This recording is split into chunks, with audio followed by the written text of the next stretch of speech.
বন্য দাতালের তাণ্ডবে এখন অতিষ্ঠ কৃষক সঙ্গে রাবার চাষিরা। বেশ কিছুদিন ধরে দক্ষিণ ঘিলাতলি সহ পার্শ্ববর্তী এলাকায় বন্য দাতাল হাতির তাণ্ডব চলেছে। বিপাকে পড়েছেন এখন কৃষক এবং রাবার চাষিরা। রাতের অন্ধকারে দলবদ্ধভাবে লোকালয়ে ঢুকে এইসব হাতি সবজি ক্ষেতের পাশাপাশি রাবার বাগানে গাছ ভেঙে নষ্ট করছে বলে তাদের অভিযোগ। তবে বিস্তারিত কি রয়েছে শুনুন। তো 10-12টা এক লাগায়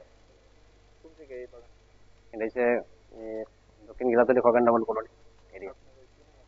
আমার নাম মরণ সরকার। হচ্ছে 4-5 খানির মতন জায়গা। গাছ আছে 160টা গাছ। কয়টা ভাঙছে?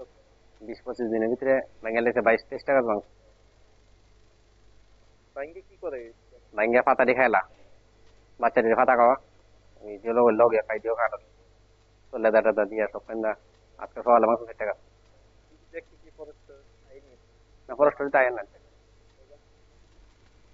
এমনি তো মাঝে মধ্যে এরা এই টিম ভলান্টিয়ার আছে, এরা দেখে টেকে। এরা তো হাতি যখন আয় তারা আয়। তারা তো বাগানের মধ্যে আয় না, বাড়ি ঘর বাংলাদেশ সময় তারা থাকে বাগানে, তো রাত্রে সন্ধ্যার পরে এদিকে পারতো না এদিকে। এদিকে আছে গতকালকে সব দিকে। কয়টা আইছে? গতকালকে আইছে 6-7টা আইছে, বাচ্চা বাচ্চা লয়ে আইছে। কি কারণে এইভাবে লোকাল হয়ে গেল?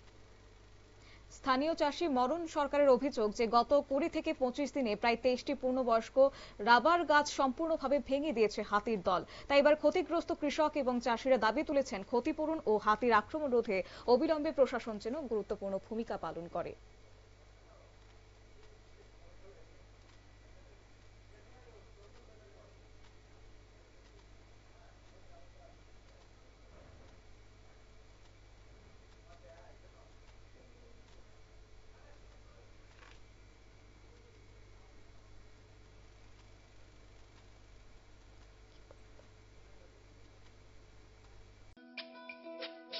তুমি আছো রান্না